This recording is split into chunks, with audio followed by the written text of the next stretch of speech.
Remember that Real Madrid has strict rules for its captain. The armband is simply given to the player who has been with the club the longest. And currently, that person is veteran center-back Nacho Fernandez. Karim Benzema was the captain of Los Blancos last season when he signed with Real Madrid in 2009. After the French striker left for Saudi Arabia, Nacho was next in line. However, according to Marca, the Royal Club's captain has informed both the club's board and head coach Carlo Ancelotti, as well as the coaching staff, about his decision to leave this summer. Looking back, the Spanish center-back was rumored to consider leaving Madrid in 2023 due to insufficient playing time, but Ancelotti persuaded him to stay. That decision paid off, as Ancelotti used him more due to the squad's injury issues, and he was ready to keep the 33-year-old for his 15th season at Santiago Bernabeu. However, Nacho showed little enthusiasm in negotiations. Earlier this year, he said in an interview, "I'm in a very happy moment. Everything is different this year. I'm playing a lot and feeling very good. I have no concerns about my future. If I want to sign with Real Madrid tomorrow, I can sign immediately. However, if I don't sign, it won't affect my future."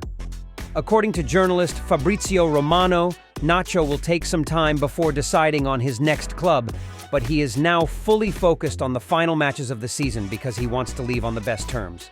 Also, according to the above source, Nacho does not plan to stay in La Liga because he does not want to face Real Madrid. With the above information, it seems almost certain that Nacho Fernandez, the current captain of Los Blancos, will leave in June. The question now is who has the capability and qualifications to take over the captain's armband. Real Madrid's captain selection process is simple but has been strictly maintained across many players. This club always prioritizes those who have been with the club the longest to shoulder the responsibility of the armband. If you pay attention, you'll notice that in 4 consecutive years, this club has had to bid farewell to 4 captains in succession. The most recent captains were Karim Benzema, who joined Real in 2009, and Nacho, who played for the first team in 2011. 2 other captains were Marcelo and Ramos, who joined the Bernabeu in 2007 and 2005, respectively. This tradition is expected to continue if Nacho leaves after his glorious but turbulent days. Luka Modric will be the next captain in Real Madrid's history, with Dani Carvajal as the club's second captain and Toni Kroos in the 3rd position. However, it is clear that Carvajal has spent more time at Madrid than Modric, but he played less for Real. Carvajal once left to join Bayer Leverkusen during the 2012-2013 season. Real Madrid kept a buyback clause and brought him back to the Bernabeu in 2013, but Modric has been with the first team longer, even though Carvajal is a homegrown player. Modric has played for the first team since 2012. Meanwhile, Toni Kroos joined from Bayern Munich in 2014. After Kroos, there's Lucas Vázquez. This implies that they have the most experience and are the oldest in Ancelotti's lineup. However, this assumes that all 4 players will stay with Madrid next season, but all 4 are over 30. Vázquez and Carvajal are the youngest at 32, while Modric is 38 and Kroos is 34. An interesting point is that their contracts with Real are almost finished, particularly in the case of Modric and Kroos. Last month, the Croatian midfielder hinted at his uncertain future during a conversation with Relevo, saying, "Will I stay at Real Madrid next season? I don't know yet. I love football, and I want to continue playing. However, the mentality and pressure at Real Madrid are different. You must be at your best. My ambition is to continue winning with Real. If you win, you want to win more." His future at Bernabeu is clearly uncertain, with media reports speculating about his future and suggesting he might end his career and join Carlo Ancelotti's coaching staff. The same story applies to Toni Kroos. After the recent win against Man City, the German midfielder jokingly said, "My last year at Real Madrid? I don't know yet." According to various sources, Real's number 8 made his decision before the Euro 2024 with the German national team. Many things are unclear about what will happen after Euro. I don't even have a contract with the club for the upcoming season. I need to clarify that first. Both Modric and Kroos, as well as Vázquez, will see their contracts with Real Madrid expire this summer, while Dani Carvajal's contract runs until 2025. If this group of players wants to renew their contracts and stay at the Bernabeu, they usually get short-term contracts of about 1 year. Thus, the list of surefire captains for Real next season is still unclear. Modric might leave at the end of this season. So many sources are guessing that Dani Carvajal will be the next captain of Los Blancos next season.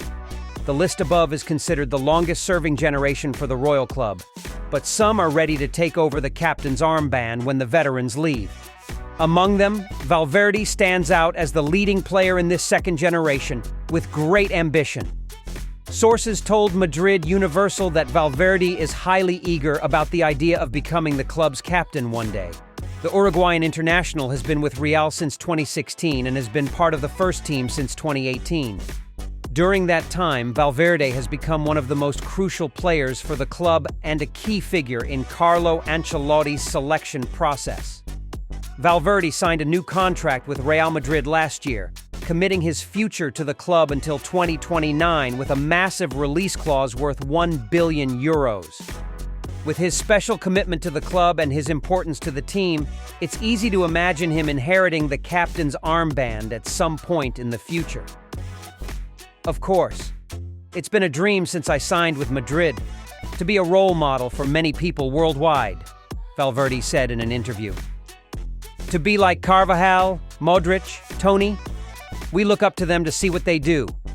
It's one of the most beautiful things that happened to me with the Uruguay national team, and I'd love to be a captain here.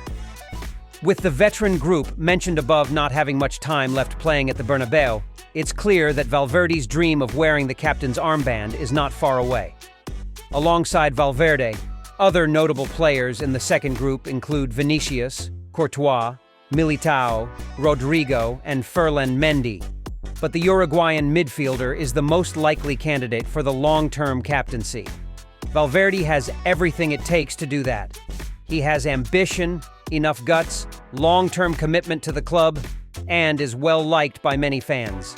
Jude Bellingham and Ada Güler, who joined Real last summer, belong to the final group in the list. Lunin, Brahim, Camavinga, Chouamani, and Rudiger belong to the group above. However, the long-standing tradition may be temporarily broken, creating opportunities for lower-ranking players to gain locker room power, but it's extremely difficult to achieve.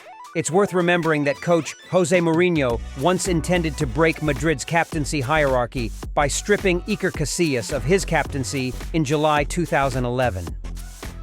At that time, Mourinho stated he preferred an outfield player to be the captain instead of a goalkeeper. Returning to the present with the list of captains, once Nacho leaves, it's reasonable for Modric, Carvajal, or Kroos to become the new captain.